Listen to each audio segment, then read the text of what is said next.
Welcome. Thank you. Thank you. Okay, and hello everyone, and thank you for tuning in. Today I'm honored to have with me Nirav, who is a very experienced and knowledgeable yogi and also the founder of Anuttara Ashram, a beautiful ashram here in Canada in the mountains of northern British Columbia. So today we're going to be talking a little bit about Tantra, as there is a lot of confusion on this topic here in the West, and also about ashram living and some of the upcoming programs at Anuttara. And I'm pretty sure it's one of the only ashrams in this area, isn't it? Yeah, pretty much. Yeah. There's a couple of retreat centers around through BC, but as for ashrams, yeah, we're pretty much the only one. Yeah. So I guess we'll just get right into it. Of course, Yeah, the first question will be, what is Tantra? And as I said, there's a lot of misconceptions about this topic in the West. So maybe you could kind of explain that and maybe explain how it differs from other spiritual paths. Tantra comes, the root of Tantra comes from the word web, meaning a connection. So Tantra is like we could say it's a world philosophy, philosophy in the sense of a way of living life and a life path.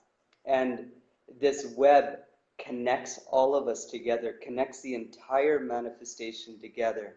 And it differs from, let's say, some of the other traditions in India, like Advaita Vedanta, where they recognize that there's an illusion, but that the illusion is something which is keeping us from truth, whereas Tantra has a different point of view on that. And it's saying that actually, yes, it might be an illusion, and it is an illusion, but that illusion is important. It's important for us, and it helps us to go beyond the illusion, that the path of that illusion is also the goal, so to speak. So it's different from other paths because it accepts the illusion as being important, and so we're not resisting. We're not fighting against something. We're not fighting against evil. We're not fighting against our lower natures, but learning to accept, and through the learning of acceptance, we're able to go beyond. Yeah, and for those watching, by illusion, what you're meaning is Maya, and that is this physical realm, right? This physical Yes, bodies exactly. that we're in, and our experiences here. So. Yes, and all the mind stuff, the whole story, this illusion that we think that we're a man or we think that we're a woman. Okay, yes, there's a certain reality of that, but that isn't the entire reality of the situation. The entire reality is that we all are interconnected and there is a oneness. So Tantra, like most of the other spiritualities, are it's acknowledging that there is oneness, and also that, and this might be a bit different from other spiritualities, that we are divine because of that oneness, because we are interconnected with everything and everyone and every thought and every form of manifestation. We are that. Aham Brahman. So it's really embracing this world and using it to liberation. Yeah. Yes, yes. And can you explain maybe where the confusion of Tantra having to do with intimate union and more sexual acts, as in the West it's often confused for? I know I personally just moved back after many years in Asia, and I was very surprised at the confusion here. So I had to actually take it down from my profile because I was getting inappropriate messages. So do you know where Yeah. that came from or where that originated? Well, it's kind of like what the West has done with yoga as well. That yoga for the West is just stretching and some kind of mild aerobics or something like Yeah. that. But in India, it's a form of serious spirituality and meditation, and asanas, the body postures, are there for a very important reason to help to purify the energy, the prana in the system, and to begin to prepare us for meditation. So sexuality in the West, everyone's crazy over sexuality, and so therefore the West has turned it into that, has turned it into, because Tantra does accept sexuality within it, that because it doesn't resist anything, and it's accepting, it accepts that sexuality is a part of life, and that the sacred union can become something that can help us towards spiritual evolution, towards an ultimate vision of truth, of reality. Mm-hmm. However, because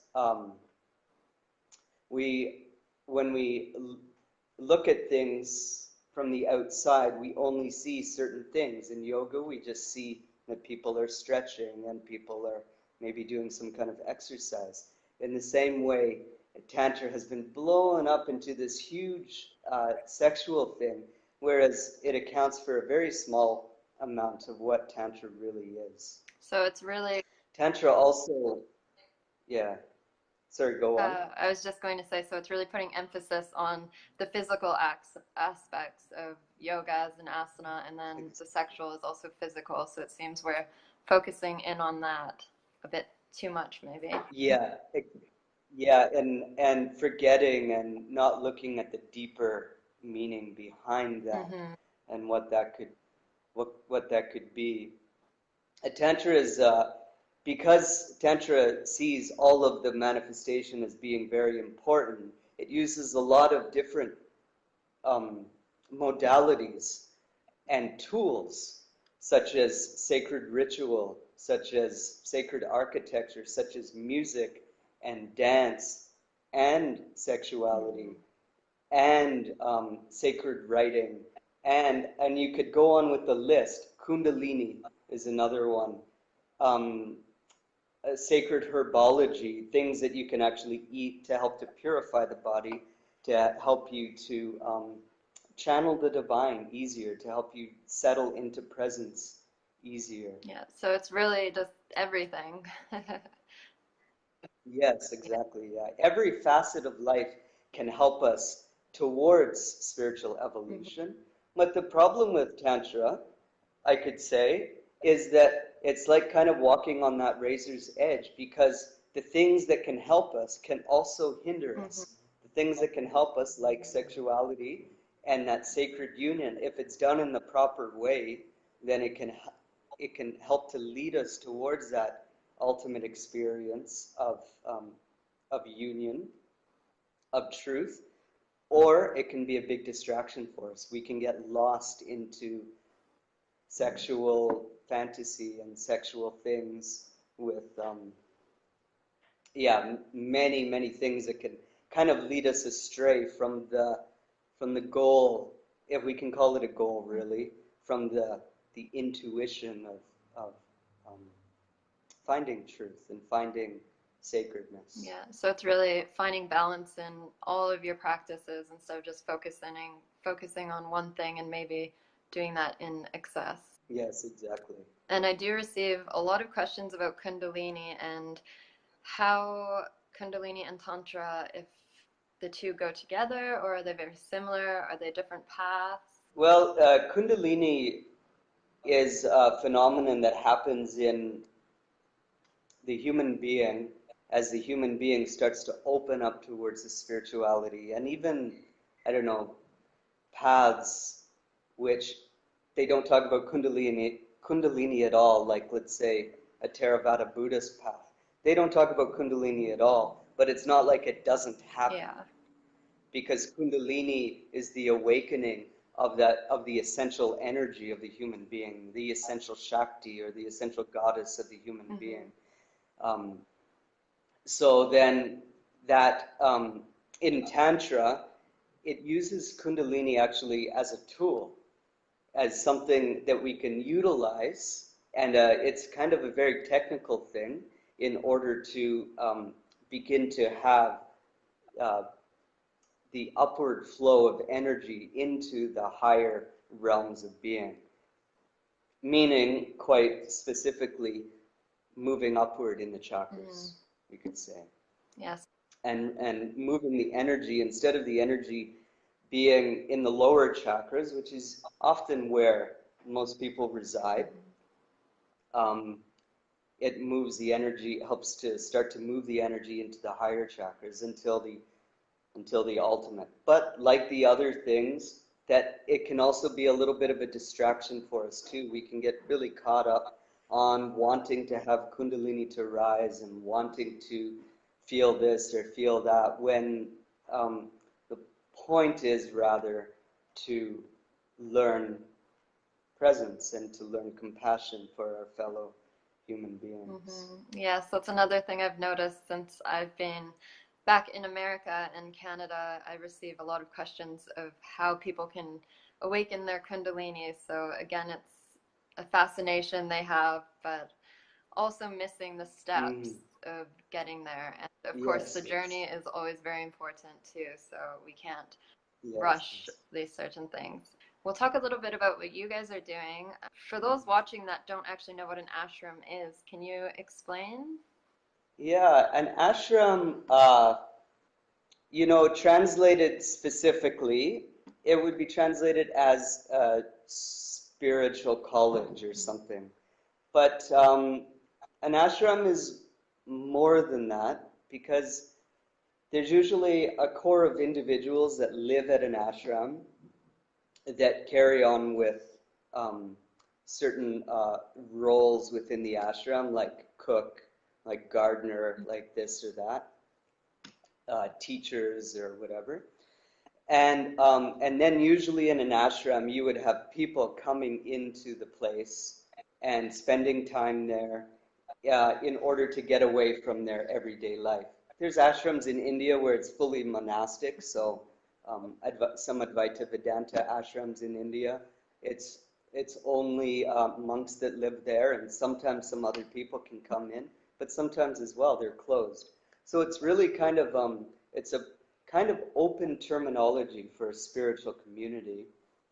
The primary thing is that it's a place of solace, a place of kind of in the modern world anyway, to have a way to get away from the distractions of the world, of society, and to go to a place where learn spirituality, learn spiritual practices, and to have a community that can help us to be present with those and to do those things.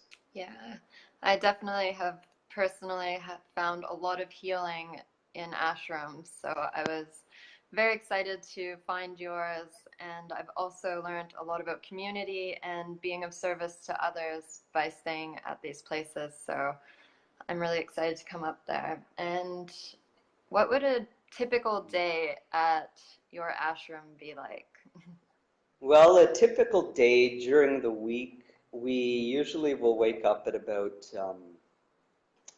5:30, and in the morning we do whatever morning practices like we do in terms of, I don't know, shower, cleansing, and certain yoga kriyas sometimes people are doing. We encourage this. And then at 6 o'clock we start with chanting, and we chant for about 15 minutes, and we do a morning oddity, which is just a morning kind of ritual that's done all across ashrams in India, and it's just a time when we can go inward for a bit and kind of start, like, attempt to awaken those energies within us that will help us throughout the day. After this, we do meditation and yoga, or vice versa, yoga and then meditation. until about 8 o'clock. At 8 o'clock, we then eat. We eat breakfast. At 9 o'clock, then some of the volunteers, or some of the people in our yoga program will then go out and do some seva. So this is like some volunteering work in doing chores and stuff as this, and building and whatever else we have, gardening. And then at around 12:30 we have lunch, and that lasts for about an hour, and then we do an afternoon activity, which is anywhere from a session of yoga nidra or a restorative yoga class, or sometimes we'll put on a satsang from one of the many spiritual teachers that we ourselves are inspired by. And that usually lasts for about half an hour. And then those who are in our volunteering program, then they'll spend the rest of the afternoon doing more volunteer work until about 5 o'clock, at which point they stop and they can go get cleaned up, and then we have meditation again at 5:30. So then from 5:30 to 6:30 we have meditation, then we have supper, and then there's also an evening activity at about 8 o'clock, which is often a yoga class, or sometimes a satsang, or yoga nidra, or we usually have a few teachers around who have studied with us through our yoga teacher training program, so we're kind of all on board doing very similar things, and the week really unfolds quite beautifully the way that it's working. So for people on personal retreats, and we get many people coming just for their own personal retreat, they don't have to, if they don't feel like doing any of the volunteering work or any of the seva, then they just have all the time off. They can come to yoga if they want to. They can come to the different activities if they want to. They can come and help with the volunteering, but they don't have to do any of that. It's more a time for themselves. Yeah.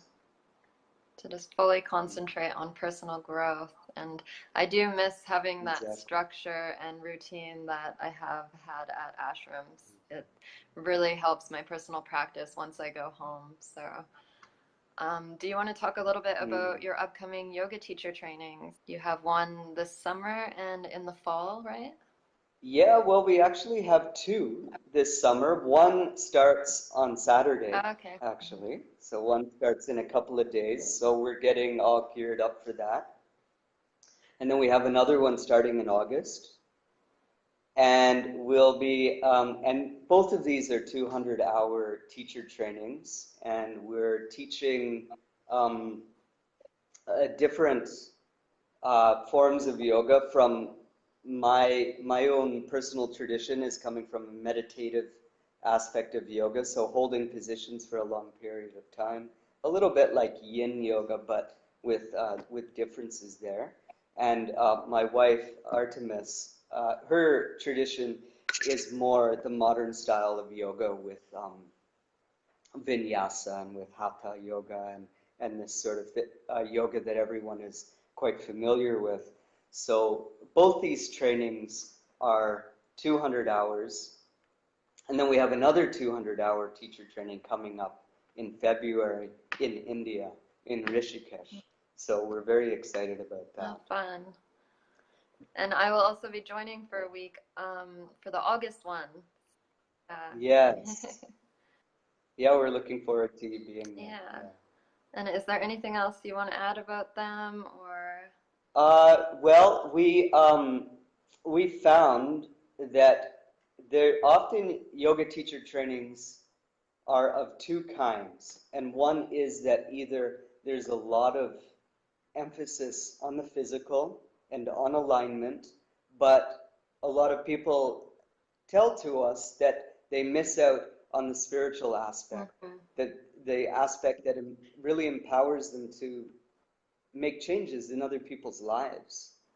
And then there's the other kind of teacher training that would take place often more in India, but not necessarily, which focuses more on the spiritual side of things, and more on the meditation side of things, but it doesn't prepare them with enough knowledge of alignment and of art of touch, etc., to actually support them in the modern world to teach.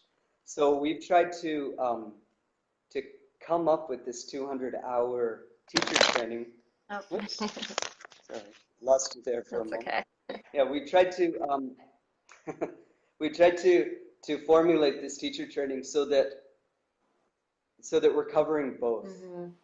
And our students find a lot of change in their own lives and a feeling of being empowered to not only improve their own practice, but to as well to go out into the modern world and start to teach, to go to the local gym, why not, and teach vinyasa if that's what people want, or to go to the local spiritual center and teach a yoga which is more meditatively oriented, because it's not being offered very much. So we're trying to really to put emphasis on both these aspects. And yes, the days are long and intensive. We just notice a great shift in people, and it's really beautiful to see that people are opening. At the same time, we're teaching different tantric modalities. So we're teaching mantra, and we're teaching, we're giving sacred fire ceremony for people. And so we're also empowering them through a beginning aspect of Tantra, of the traditional form of Tantra, which is through mantra and yantra. And do you think if someone comes there and feels really drawn to a Tantra type of path, where do you think they could start, say, if they're in Canada and they can't go to India? Do you have any recommendations? As far as I know, it would be our ashram.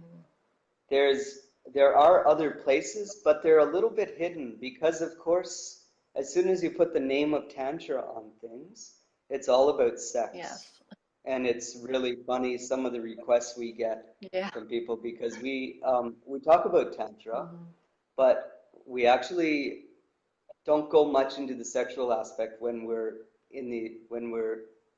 at the ashram, because it's we will talk about it, but it's not the primary thing. It's kind of a side thing, you know, just like how in most of our lives it's a side thing of the unfolding of our lives. It's a small aspect of our life, you know. It's not why we live.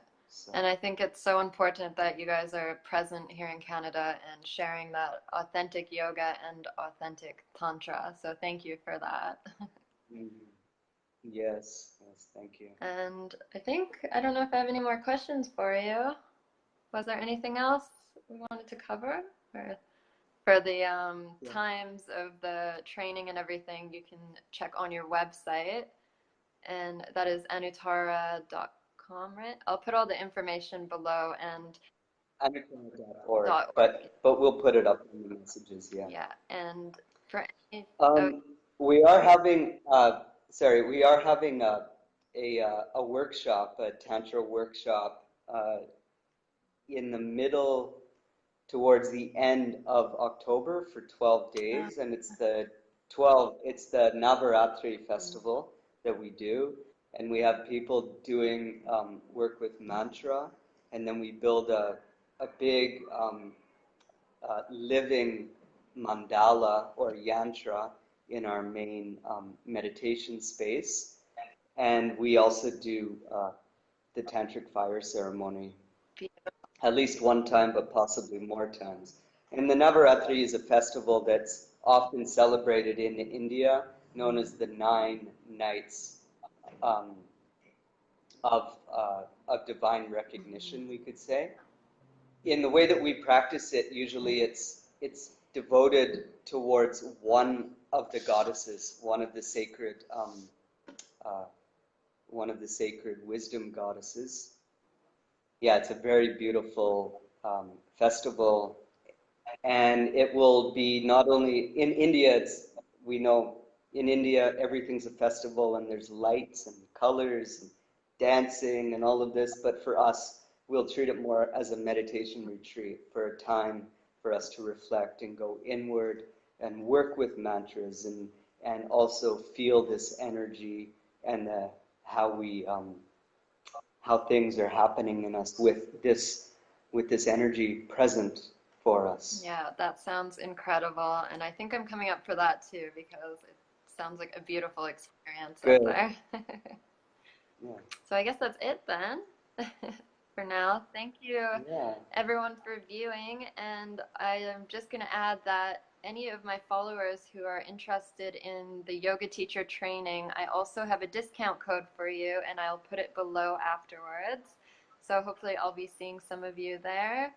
And I think that's it. Thank you so much for answering our questions and Okay. sharing with us today. Thank you, Krystal. Okay, namaste. I'm excited to see you soon. Yes, so excited. Bye. Namaste. Namaste.